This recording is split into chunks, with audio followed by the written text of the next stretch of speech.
Está começando o programa Brasil em Debate, que é transmitido pela TV Câmara e a Rádio Câmara.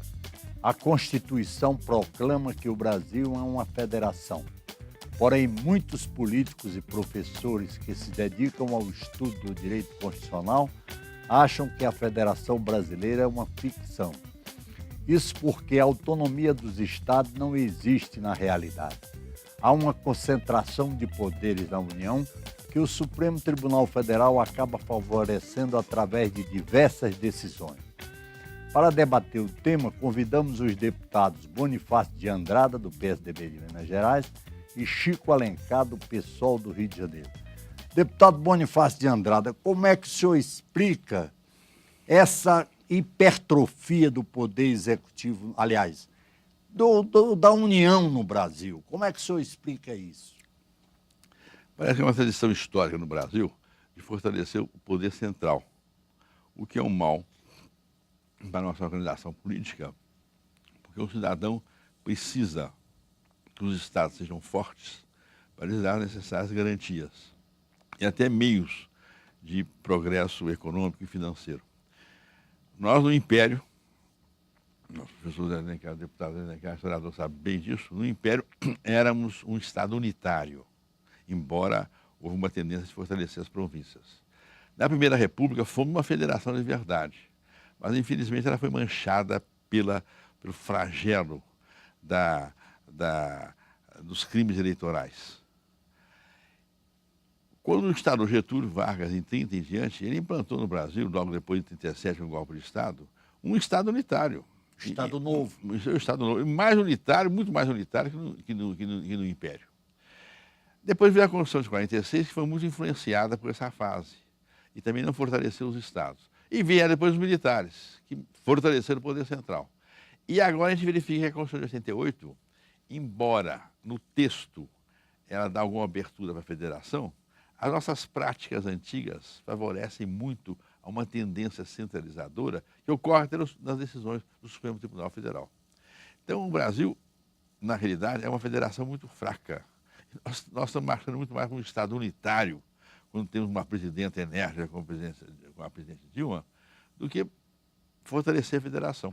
É curioso que houve uma reunião aqui dos governadores para debater as dívidas dos estados. As dívidas são enormes. Minas Gerais, por exemplo, deve 60 milhões ao governo federal. Bilhões, né? Bilhões, 60 bilhões ao governo federal. E é o endividamento dos Até estados. o próprio governador Tarso Genro, que é do PT, ele fez algumas considerações bem contrárias à manutenção dessa dívida, que é, no fundo, o quê? Uma arrecadação desproporcional que se dá à União em termos de tributos e deixa os estados em situação muito inferior, o que vem trazendo uma série de crises. Essa é a crise da polícia, por exemplo, lá na Bahia e em outros estados do país, decorre disso. É que o estado não tem dinheiro para aumentar, para pagar melhor os policiais, os professores e outros setores da administração. Deputado Chico Alencar, isso é uma realidade no Brasil. A autonomia dos estados é uma ficção, sobretudo na parte financeira, porque o que a União transfere para os estados é o mínimo. A parte do leão fica sempre com a União. Os estados ficam com a parte menor. E isso se reflete em dificuldades em muitos estados, até para custeio da máquina. Não é verdade? Sem dúvida. Ô, Tarcísio, eu sou apaixonado pela história, assim como o deputado Bonifácio Andrada, que é histórico até no nome, na estirpe, na linhagem, na família, porque ela ajuda a explicar muito do hoje. Aliás, o único sentido de se estudar a história, ver o percorrer da sociedade nos seus diferentes aspectos, políticos, econômicos, sociais, culturais, é jogar luz sobre o presente e ajudar a projetar um futuro um pouco melhor. Então, quando a gente fala de Estado centralizado no Brasil, nós podemos ir até antes mesmo do Império. O deputado Bonifácio lembrava do Estado unitário no Império Brasileiro. A colônia, né? Desde a implantação do processo de colonização aqui, se institui para não haver uma dispersão e uma perda do território para outros que estavam naquela disputa colonialista, ingleses, espanhóis, holandeses, irlandeses até, franceses. Portugal faz o governo geral do Brasil. Claro que era uma unidade política só no nome, mas já havia essa tendência. O importante é pensar o seguinte: no Brasil sempre houve muito mais estadania do que cidadania. Ou seja, o governo e o governo centralizador tem mais peso do que a própria sociedade, que viveu reduzida à condição de escrava, em boa parte, com o latifúndio, as grandes extensões de terra. Ali também o coronel, dono de gado e gente, é quem mandava. A República Velha, quando o deputado Bonifácio fala que a República, quando se instituiu, trouxe esse princípio federativo. República dos Estados Unidos do Brasil, como se disse à época. Nosso governador José Serra, outro dia, achava até que a Constituição brasileira ainda era a dos Estados Unidos do Brasil. Cometeu um lapso só 2 semanas atrás. Mas a República dos Estados Unidos do Brasil foi contaminada pela dominação oligárquica, pelo coronelismo, por aqueles feudos, entre aspas, que acabavam viciando o processo político. E para o poder central ia o membro das oligarquias mais poderosas, São Paulo e Minas, se revezando. Então nós temos um problema histórico. E, objetivamente, quando finalmente nos livramos da ditadura civil-militar de 64, todo regime autoritário, ele é centralizador. O Estado Novo de Vargas, como um dos primeiros gestos solenes, teve a queima das bandeiras estaduais, lá no nosso Rio de Janeiro, numa pira, com uma solenidade. No dia da bandeira, tratou-se de queimar todas as bandeiras do Estado para mostrar que havia só um governo, na verdade, e os seus interventores nos estados. O governo da nação. E a nomeação dos interventores. Exatamente. O Getúlio nomeava interventores nos estados. O Filinto era chefe de polícia, não era do Rio de Janeiro, não. Era do país. É, claro. Assim como na ditadura de 64, os governadores eram eleitos indiretamente, estabeleceu-se o colégio eleitoral, a chamada eleição indireta, que na verdade era uma nomeação tanto para presidente da República quanto para governos dos estados. O único de oposição era uma oposição completamente descaracterizada e amena, que era Rio de Janeiro, Chagas Freitas. Bom, hoje democratizamos, é um processo ainda em curso, tem a Constituição da República Federativa do Brasil de 88, mas concretamente, vou citar um exemplo absolutamente atual e concreto. Royalties do petróleo.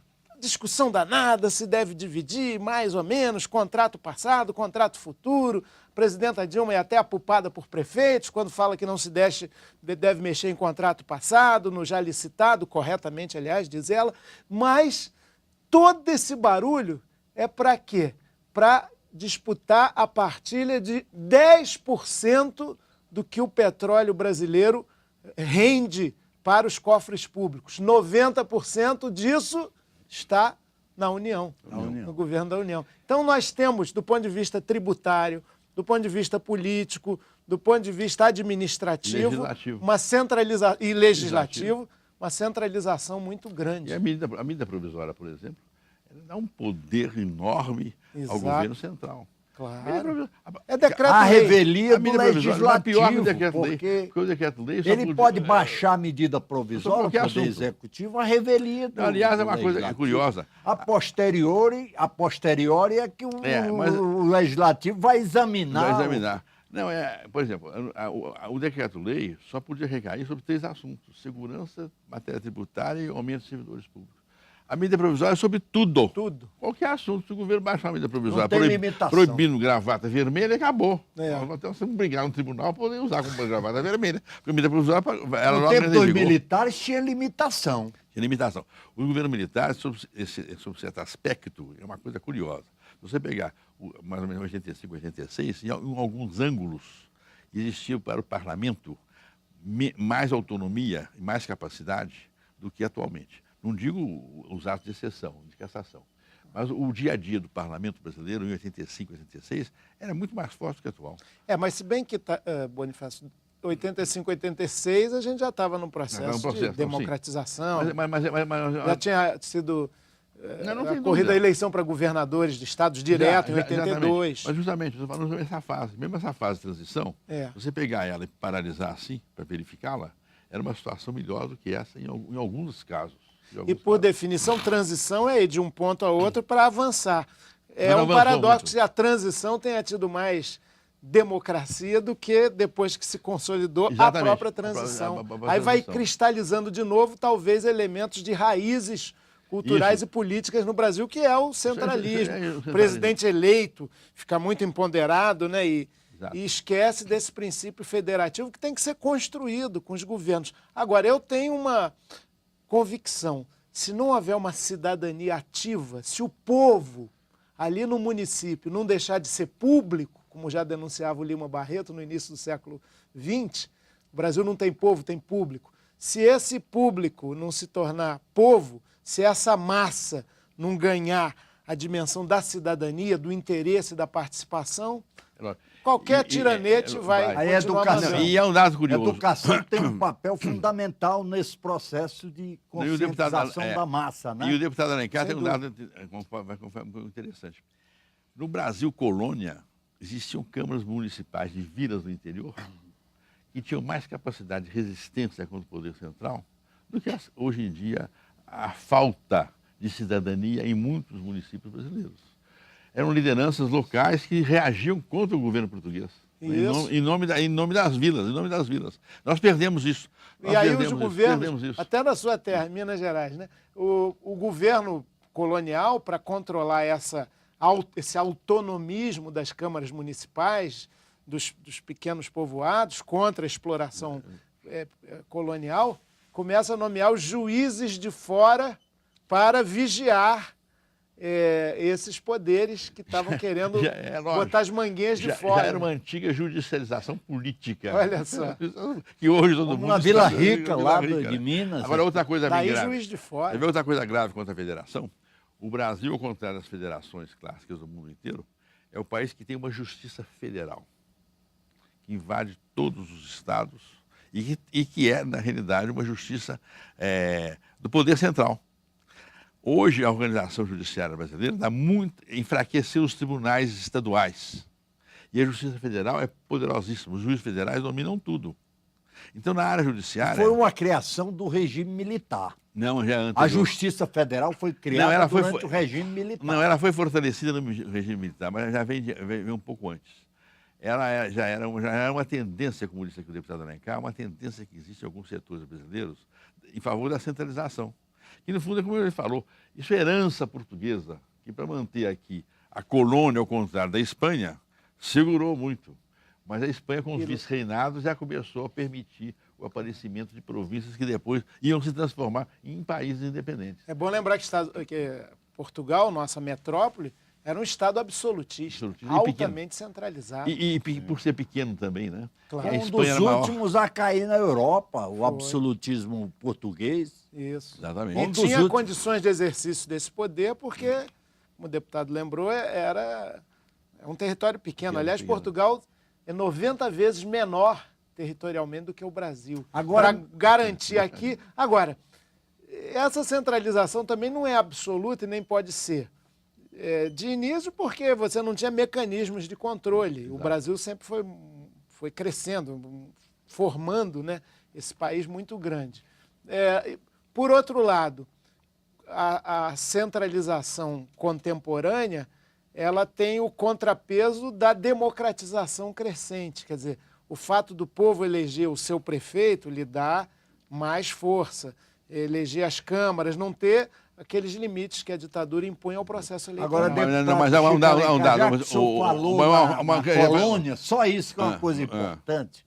Como é que Portugal, um paizinho pequeno, como o senhor disse, pequeníssimo em relação a esse continente que é o Brasil, como conseguiu manter, em relação a países que eram potências mundiais, como a Inglaterra, até a Espanha, vizinha de Portugal, era uma potência europeia, com grandes esquadras navais. Como consegue manter Portugal um país continental como o Brasil?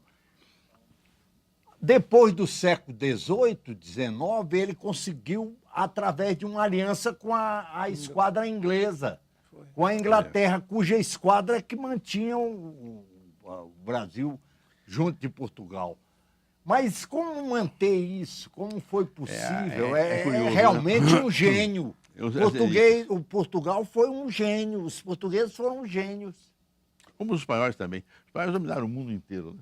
Os espanhóis dominaram o mundo, ao ponto do rei da Espanha dizer que o sol Não se põe. não se expunha fora do território. Não se põe sobre, o sol não se põe sobre os meus domínios. Meus domínios Bom, dominavam acabou o mundo caindo. inteiro. Acabou caindo. Acabou caindo. Essa pretensão divina. Mas, Tarcísio, isso é um fenômeno muito interessante. O Sérgio Buarque de Holanda, um grande historiador, ele destaca, inclusive, com valorização, essa epopeia portuguesa de conquista e manutenção do território brasileiro, enfrentando, né, sendo acossado por holandeses que ocuparam o nosso território há muito tempo, espanhóis, ingleses, franceses. Teve ocupação francesa continuada no Rio de Janeiro, no Maranhão, São Luís, em homenagem ao rei da França. Então, agora, de fato, tem um fenômeno interessante que só o interesse econômico não explica, muito menos o poderio bélico, que não existia. Os portugueses que para cá vieram se integraram de tal maneira e se entregaram de tal sorte que acabaram com muitas dificuldades, lutas, sofrimentos, constituindo um amálgama muito forte. E estamos aqui falando em português, herdeiros de Portugal. Eu sou fascinado por Portugal, só conheci Portugal recentemente, mas ficava vendo ali na Torre de Belém, imaginando aquela saga. Eles saíam saíram dali. De cada 10 marujos embarcados, só 2 voltavam, em média, porque era uma viagem de risco.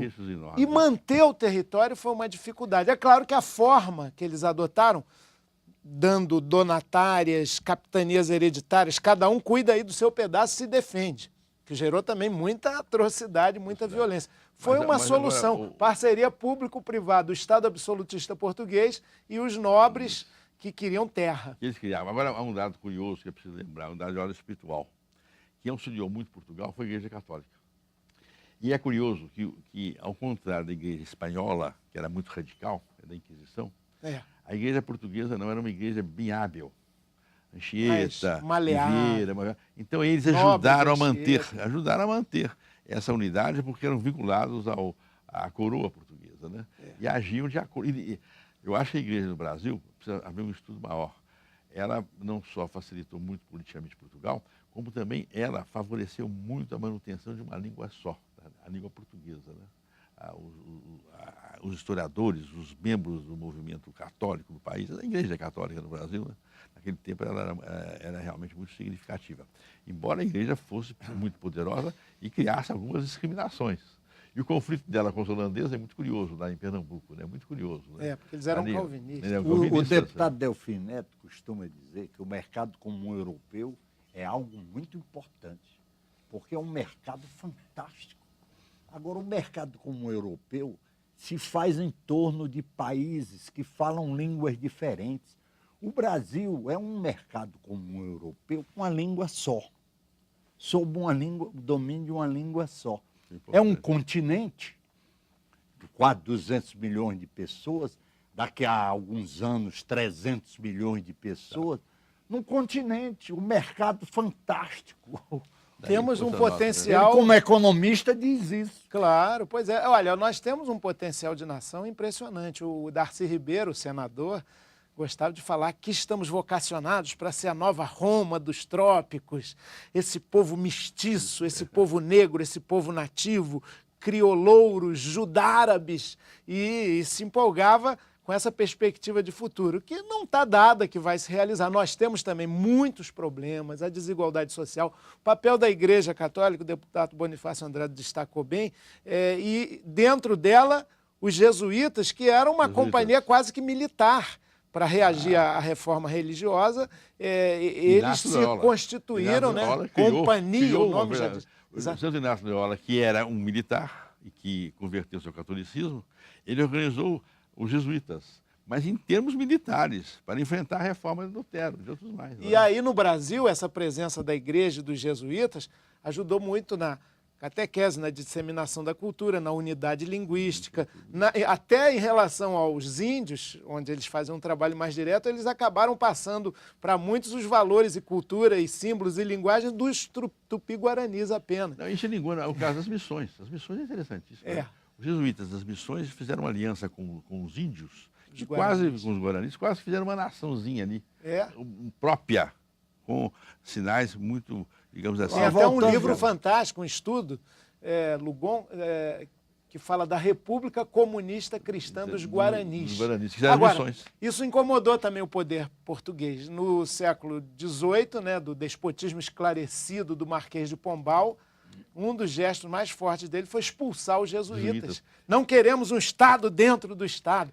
Deu muita confusão e, olha, alguns... E acabaram com as missões. Pois é, algumas atividades muito importantes dos jesuítas entraram em decadência. Fecharam as criaram escolas lá os todas. diretórios dos índios. Não funcionou. O poder laico não segurou Não, e, essa fecharam, peteca. e fecharam todas as escolas dos jesuítas, inclusive o colégio da Bahia, que era quase uma faculdade, quase nível superior. O colégio Agora, da Bahia. voltando ao nosso tema, a federação. A Federação Brasileira é o A seguinte... federação no Brasil é uma ficção. Uma ficção. Agora, outra coisa grave também. É um Tecnicamente, ideal, é um digamos ideal. assim. Tecnicamente é uma coisa grave, que o Supremo Tribunal Federal, eu vou fazer aqui essa crítica. A Constituição brasileira, no tocante ao mecanismo legislativo, a atual Constituição, engraçado, é melhor que 46 e melhor que as anteriores. Ela estabelece o seguinte, no artigo 23 ou 24, que em uma lista enorme de assuntos, a União só faz leis gerais e cabe aos Estados fazerem as leis suplementares. O que acontece? Os Estados fazem as leis suplementares, mas a União reclama perante o Supremo Tribunal e o Supremo Tribunal sempre anula as leis suplementares, as leis que os Estados têm direito de fazer, como complemento das leis federais.